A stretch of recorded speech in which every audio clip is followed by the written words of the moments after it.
Al-muslim man salimal muslimuna min lisanihi wa yadihi. Itu orang Islam. Yang orang lain selamat dari omongan dia, gangguan dengan lisannya atau gangguan dengan fisiknya.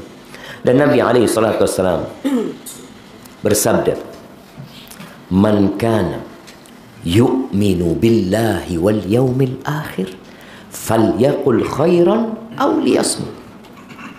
Barang siapa yang beriman kepada Allah dan hari akhir, maka hendaklah dia berkata yang baik atau diam. Para ulama ya membagi omongan itu jadi 4. Ini hadisnya menyebutkan barang siapa beriman. Yang tidak beriman, fadl, ngomong terserah kamu. Tapi yang beriman dengan Allah dan hari akhir. Kenapa jamaahnya? Pertanyaan lagi. Kenapa seringkali di dalam Al-Quran dan di dalam hadis-hadis Nabi SAW digabungkan beriman kepada Allah dan hari akhir? Kok bukan beriman kepada Allah dan malaikatnya dan rasul dan kitab-kitabnya dan rasulnya dan hari akhir? Yang sering digabungkan itu man kana yu'minu billahi wal yaumil akhir. In kuntum tu'minuna billahi wal yaumil akhir. Wa minan nasi may yaqulu amanna billahi wa bil yaumil akhir. Digabungkan beriman kepada Allah dan hari akhir. Apa penyebabnya? Ya, siapa yang mau jawab? Bismillah.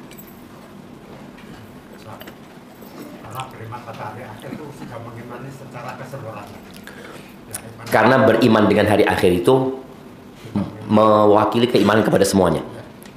Boleh. Nah, yang lainnya. Karena dengan keyakinan beriman kepada yang akhir akan membawa dirinya takut akan pembalasan dengan dunia. Masya Allah, barakallahu fikum, sahih. Iya. Fadhal. Ya, beriman dengan hari akhir ini jemaah. Tadi dia juga mencakup keimanan dengan yang lainnya, dengan banyak hal sebenarnya. Tapi tadi yang disebutkan beriman dengan hari akhir itu menjadi motor penggerak kita beramal. Sekarang kenapa kita datang sholat subuh? Dapat apa tuh? Dapat roti Maryam keluar. Kasih roti Maryam, kasih gulai, betul. Akhirnya datang kajian. Disediakan apa, Amar? Disediakan apa orang-orang? Kopi. Ada apa capek-capek kalau cuma mau ngopi ya, di rumah zen ngopi seperti itu sama Hadir sama anak-anak. Tapi tadi beriman dengan hari akhir yang menggerakkan kita untuk melakukan ketaatan dan meninggalkan kemaksiatan. Karena kita takut gitu. Wah, nggak ada di dunia. Kalau kita bicara di dunia, apa? Nah, capek-capek subuh. Nah, paling jauh siapa paling jauh sekarang hari ini? Nah, Yang paling jauh apa? Yang paling jauh. Nah, dari mana? Sepanjang. Jauh sepanjang jam. Hah? Ulu atuh cuma. Tak kasih sak kotak kan. Tapi isinya siji. Nah, kasihkan dari sepanjang tuh. Setengah jam datang jemaah. Dengar pengajian. Kadang kala ya Allah ngantuk kadang kala. Tapi tetap berusaha karena beriman. Perjalanan dia dicatat sama Allah. Duduknya di majelis ilmu ini dia beriman bahwasanya ada malaikat-malaikat yang turun, ada sakinah ya, ada rahmat Allah SWT.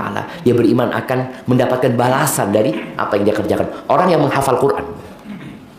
Ada orang tua menghafal Quran padahal dia nggak mau jadi ustadz. Sebagian kita kan berpikir hafal Quran untuk jadi ustadz. Enggak, karena anak itu ustadz. Ada orang umur 60 tahun menghafalkan Quran.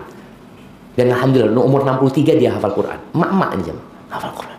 Bukan karena dia mau jadi pengajar, karena dia beriman. Ini loh, nanti anak tahu Ustadz, katanya di akhirat nanti ketika orang masuk surga, derajat di surga itu seperti jumlah ayat Quran. Orang itu akan dikatakan nanti yang hafal Qurannya, katakan iqra warattil warqa. Iqra warqa warattil kama kunta turattil fid dunya fa inna manzilataka 'inda akhir ayatin taqra'uha. Bacalah engkau, naik kedudukanmu. Tartilkan bacaanmu. Posisimu nanti ada di terakhir ayat yang kau baca. Ketika orang tahu dengan hadis ini dan dia beriman, dia akan baca Quran. Ini amalan lisan tadi, baca Quran. Dia akan baca, dia akan hafalkan Al-Quran. Walaupun dia nggak mau jadi ustadz, dia bukan mau jadi imam. Kan ada orang karena mau jadi imam akhirnya syaratnya harus hafal Quran 15 juz. Ngafal no. Apa? Tidak jadi imam. Karena itu aja. Tapi orang yang beriman dengan hari akhir, dia akan terus beramal tanpa ada urusan dunia yang dia dapatkan. Maka tadi bicara kenapa seringkali Nabi SAW menggabungkan antara beriman kepada Allah dan hari akhir. Karena hari akhir itu menjadi hari yang ditunggu sama kita, menjadi masa depan. Kalau di dunia kita tahu orang kenapa suka dengan menjadi PNS? Kenapa ya, Pak? Bukan gajinya, pensiunnya. Dia itu beriman dengan pensiun. Yakin. Coba dia dikatakan nggak dapat pensiun, Pak. Nggak ada pensiun. Insya Allah sejak tahun 2026 tidak ada lagi pensiun. Ngeluh apa ya? Karena dia awalnya bekerja untuk mendapatkan pensiun kan. Berapa banyak orang tua yang marah ketika anaknya berhenti dari PNS, dari ASN-nya. Dia berhenti karena mau jadi pengusaha. Padahal kalau kita tahu ya, yang kaya-kaya itu pengusaha apa PNS? Pengusaha. Tapi karena ada resiko pengusaha situ. Tapi ala kulli hal tadi, bicara beriman dengan hari akhir, tapi ketika orang berbicara tentang pensiun, dia semangat. Ada masa depan. Padahal kita tahu dunia tidak punya masa depan. Mana masa depan dunia? Masjid ini atau musola ini punya masa depan? Tidak ada. Musola ini akan dihancurkan. Dan semua rumah yang ada di Ampel ini akan rata sama. Nggak ada masa depan buat yang tinggal di Ampel sini. Oh, terus tinggal Jakarta, Ustaz. Oh, doain. Antum mau pindah ke Jakarta, pindah kemana, nggak ada masa depannya. Kalau Pakuan, Ustaz, bodoh, nggak ada masa depan, Ustaz. Jember, apa meneng Jember. Baik. Maka tadi beriman dengan hari akhir. Barang siapa beriman kepada Allah dan hari akhir, falyaqul khairan, hendaklah dia berkata yang baik atau dia diam. Para ulama membagi al-kalam arba'atu aqsam. Loh, tinggal 5 menit lagi waktunya. Masya Allah, itulah lihat ngomong jamaah. Nggak kerasa. Yang pertama mereka mengatakan ma huwa khairun mahad. Kalam, omongan yang semuanya kebaikan, full kebaikan, murni isinya kebaikan. Seperti orang mengatakan subhanallah walhamdulillah wala ilaha illallah akbar, ini full murni baik. Wa minhu ma huwa syarrun mahad. Ada yang jahat, omongan ini full nggak ada kebaikannya, isinya keburukan. Wa minhu ma huwa fihi khairun wa fihi syarr. Ada omongan yang campur, ada baiknya, ada buruknya. Wa minhu, dan ada omongan laisa fihi khairun wala syarr. Ada omongan yang nggak baik dan nggak buruk. Omong kosong. Dikatakan baik enggak, dikatakan buruk enggak, ya wis ngobrol-ngobrol biasa gitu. Taib. Hadis Nabi SAW itu, barang siapa yang beriman kepada Allah dan hari akhir, hendaklah berkata yang baik atau diam. Yang mana aja? Dari 4 ucapannya. Yang pertama aja kan. Kalau yang benar-benar buruk ya tinggalkan. Kalau campur baik sama buruk, ya tinggalkan. Kalau tidak baik dengan yang buruk, ya tidak usah diomong, no. Terus Ustaz, lek jelas ngomong apa Ustaz? Yang baik-baik. Kalau bisa yang baik. Yang baik saja, isinya baik saja, kadang-kadang nggak selamat dari riya, dari ujub. Ini yang benar-benar baik, belum tentu selamat dari ujub. Maka kita harus benar-benar hati-hati ngomongnya. Ahibati fillah, ada sebuah asar dari Umar bin Khattab radhiyallahu anhu ya, yang diriwayatkan oleh Tabrani. Ahnaf bin Qais berkata, qala li Umar. Umar pernah berkata kepada aku, ngasih nasihat. Ya Ahnaf, wahai Ahnaf. Siapa yang namanya Ahnaf di sini? Ada yang namanya Ahnaf? Anda kasih hadiah. Ya Ahnaf, man kathura dhahikuhu qallat haibatu. Wahai Ahnaf, orang yang banyak ketawanya, itu karismanya turun. Orang yang banyak ketawa, karismanya itu turun. Waman mazaha ustukhiffa bih. Siapa yang sering guyon, akhirnya diremehkan sama orang. Waman kathura kalamuhu kathura saqatu. Barang siapa yang banyak ngomong, maka banyak salahnya. Yang banyak ngomong, kayak ustadz itu rawan salah, karena banyak ngomong. Apalagi kalau omongan itu omongannya tadi, orang tuh sekapan orang tuh ngobrol biasanya. Nih buat suami-suami ya, nasihat. Nabi SAW itu membenci tidur sebelum Isya dan ngobrol setelah Isya. Orang biasanya ngobrol kapan? Setelah Isya. Kafe-kafe itu buka kapan? Malam. Nabi membenci. Karena orang kalau tidur sebelum Isya takut-takut ketiduran nggak sholat Isya dia. Oh nanti anak insya Allah sholat jam berapa? Ya insya Allah lah jam 11-an lah. Tahu-tahu bangun azan subuh. Ya Allah, subuh ternyata. Orang yang ngobrol setelah Isya itu kapan berhentinya? Kapan berhenti? Ya subuh bisa. Subuh. Maka kadang-kala anak lihat, tidak tahu di sini ya. Di Jember itu kadang-kala anak naik kereta jam atau pulang ya, nyampe Jember jam 2 malam ya. Itu di alun-alun sih jelas orang-orang itu jamaah. Mulai ba'dal Isya sampai subuh. Dah ente bahan yang diomongkan. Kita ceramah saja apa meneng gitu ngomong gitu. Ini dari ba'dal Isya sampai subuh dah ente bahannya. Itu. Maka barang siapa yang para suami ini usahakan ba'dal Isya pulanglah ke rumahnya. Majelis sudahlah cukup. Nabi SAW itu tidur habis Isya. Orang yang tidur ba'dal Isya, ya dulu kita, inilah yang ami-ami ini ya. Yang ami-ami ketika masih belum ada TV ya. Ba'dal Isya ngapain? Kalau dia nggak majelis, dia akan tidur. Tapi kalau sekarang nggak majelis, nonton. Ini tadi termasuk yang kelebihan memandang. Nonton nggak berguna ya. Orang kalau dulu sebelum ada remote, anak ingat sebelum ada remote TV itu ya. Kalau suruh ganti itu suruh jalan. Oh, aduh, pada api berdiri lagi. Sekarang nggak ono, lunggu wis. Pegang remote sampai stroke. Karena dia nggak gerak sama sekali, maaf Bas. Duduk, nggak ada gerak maju mundur jemaah. Maka usahakan yang di rumahnya suka nonton itu nggak pakai remote. Jadi berdiri, mencet. Jadi, sampai kesel ndak patenis.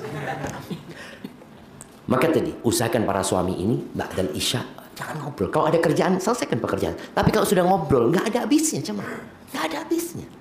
Dan tadi banyak salahnya. Cuma kan kita belum ada yang menyalahkan kita. Karena kita ngobrol, emak-emak ini juga biasanya ngobrol sama sohib kita.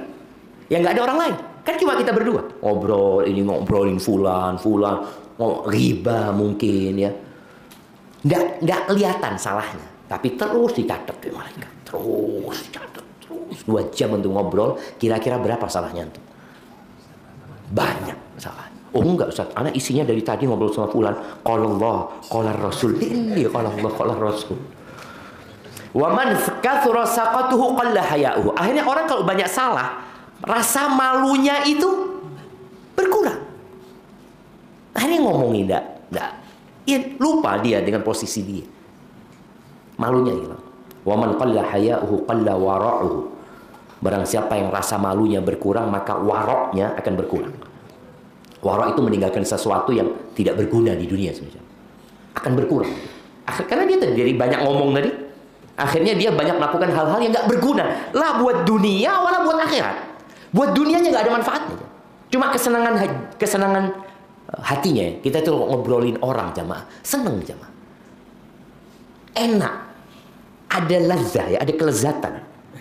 Maka sampai dikatakan Allah demi untuk membencikan manusia kepada ngomongin orang ini katakan makan bangkainya orang, makan bangkai saudaramu sendiri. Ya apa? Gak suka sebenarnya. Cuma tadi rasa malunya sudah hilang ya. Kemudian waroknya berkurang. Waman qalla wara'uhu mata qalbuhu. Barang siapa yang waroknya kurang, hatinya mati.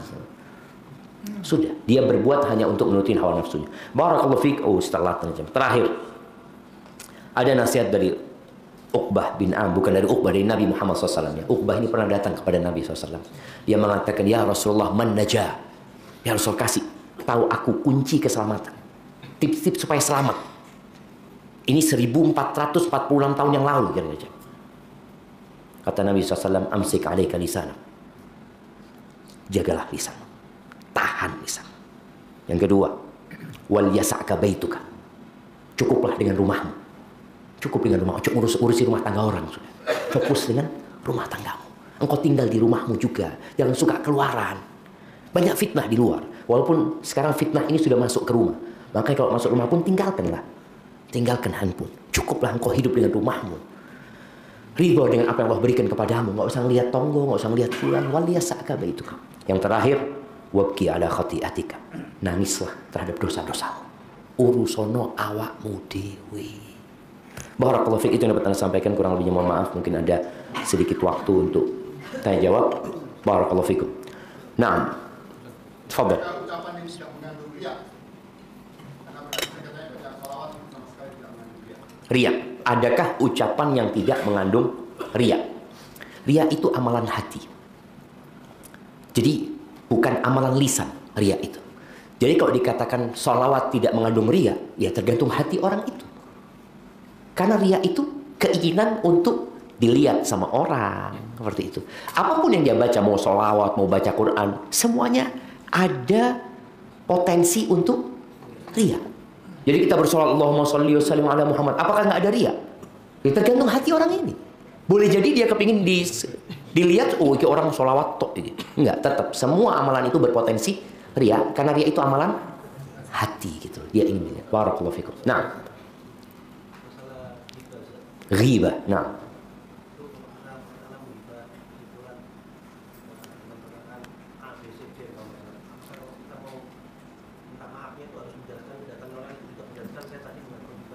barakallahu fiik. Siap. Artinya bagaimana cara menebus dosa ghibah ya? Karena kita tahu ghibah ini termasuk dosa besar ya, dosa lisan yang ngomongin orang, akhirnya kita merendahkan kehormatan seorang muslim ya. Yang taubatnya nggak cukup dengan menyesali, meninggalkan, dan tidak niat untuk tidak mengulangin. Karena berurusan sama orang perlu ada minta maaf, minta dihalalkan sama dia. Bagaimana cara kita minta maaf sama fulan? Kalau fulan tahu kita ghibahin, kita datang dan kita sebutkan. Karena kadang-kala ada yang mindah omongan. Kita awalnya ngomong sama fulan, terus dipindah. Akhirnya fulan jadi tahu kita ghibahin fulan. Maka datang minta maaf, ana ghibahin antum. Apakah perlu disebutkan? Nggak harus. Tapi ana ghibahin antum.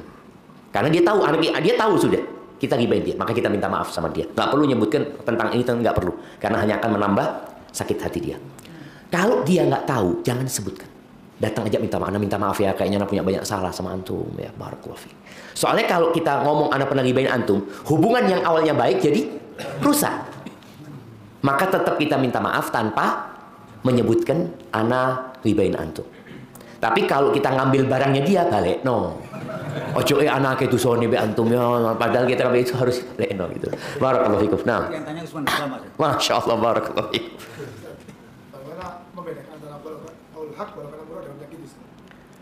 Bagaimana membedakan antara ucapan kebenaran yang pahit ya dengan menyakiti? Yang pertama perlu dilihat niat kita. Innamal a'malu binniyat. Kemudian yang kedua cara menyampaikan.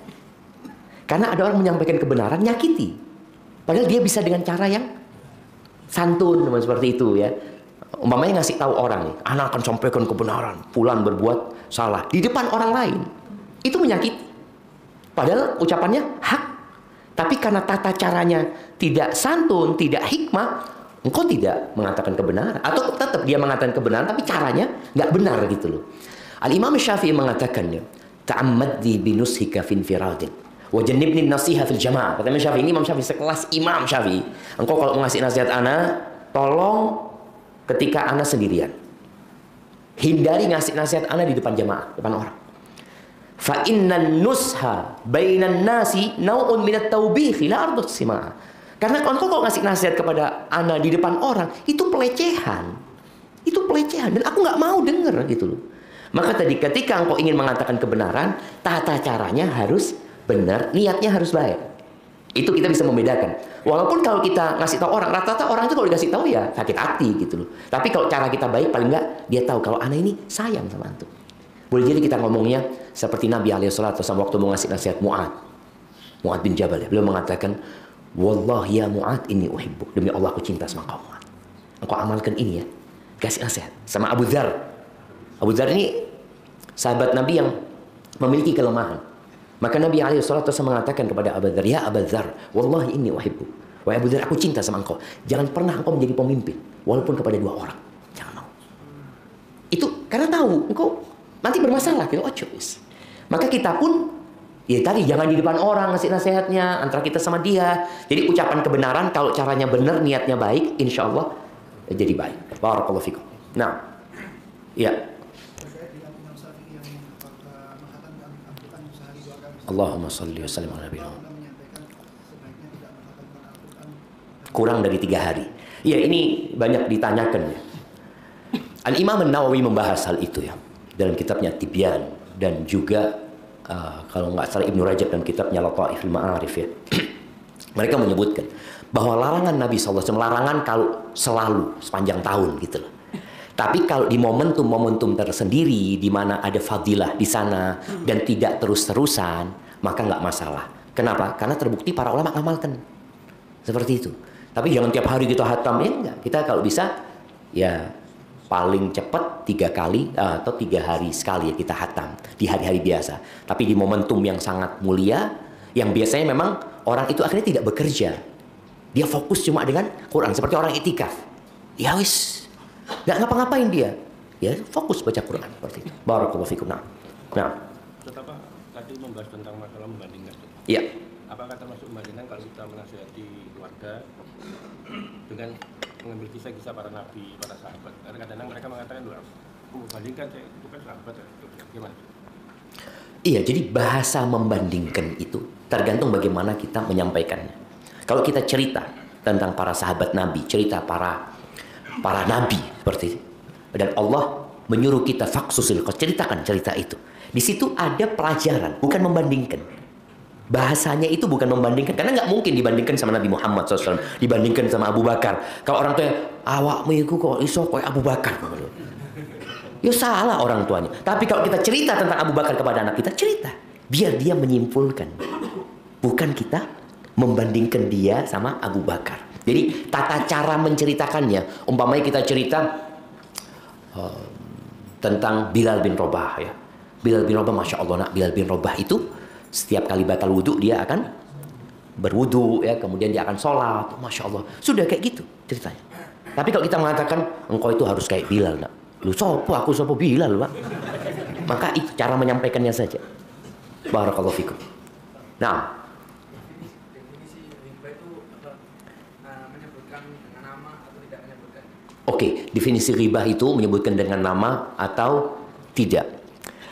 Nabi SAW ketika menyampaikan tentang riba, beliau mengatakan zikruka akhaka bima yakrah.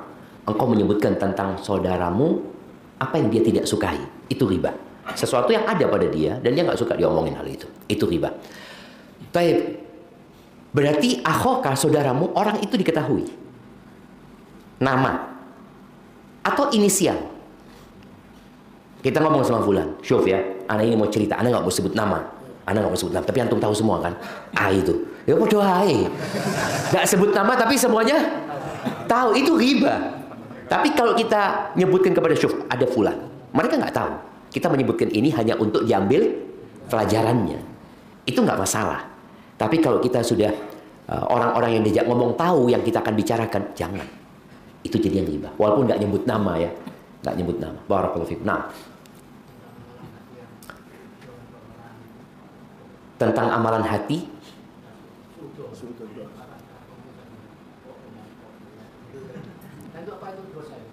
dalam hati, iya. Begini, berkaitan dengan su'udzon, Allah Azza wa Jalla mengatakan, ya ayyuhalladzina amanu ijtanibu katsiran minadh-dhonn inna ba'dadh-dhonni itsm. Jadi ketika orang berprasangka buruk kepada orang lain ya, maka dia akan jadi berdosa nantinya kalau dia nggak tahan. Kan ada omongan hati yang kita tahan, enggak, insya Allah fulan enggak seperti yang aku sangkakan. Karena orang kalau sudah suudzon nanti akan berlanjut suudzon ini.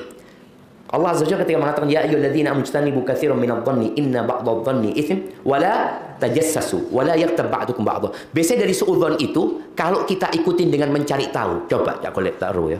Betul enggak fulan seperti yang aku sangkakan? Di sini akan jadi berdosa buat dia. Tapi kalau suudzon dia tahan, maka aman. Maksudnya dia tahan, berusaha untuk berhusnudzon sama orang itu. Jangan sampai keluar di lisan nanti ngomong. Kadang-kadang mamanya kita ngomong, uang lagi ngomong. Terus kita ketemu sohib, inti fulan. Aduh. Dari suudzon, itu mulainya dari mana? Dari suudzon. Seperti itu. Barakallahu fikum. Kemudian jamaah, ada lisan, ada tulisan. Tulisan sama jamaah. Malah tulisan ini kita nyatet dewi. Kalau lisan itu dicatat malaikat, tulisan antum nyatet dewi. Antum nyatet sendiri amalan antum. Tulis. Artinya lebih bahaya lagi. Kalau lisan kadang-kala hilang. Wis mari omongan nih. Orang itu mati, selesai. Tapi kalau tulisan, wallah antum mati 20 tahun yang lalu. Kadang-kala tulisan itu masih ada. Maka hati-hati dengan tulisan. Karena masanya berbeda. Di masa lalu itu nggak semua orang bisa menulis. Tapi di masa sekarang, semua orang bisa nulis. Dia ngomong, alhamdulillah Ustaz, Anda nggak banyak ngomong sekarang Ustaz. Anda kalau komentar nulis. Ya iya komentar nulis. Barakallahu fiik, sudah jam 6 lewat 3 jamaah, itu yang dapat Anda sampaikan.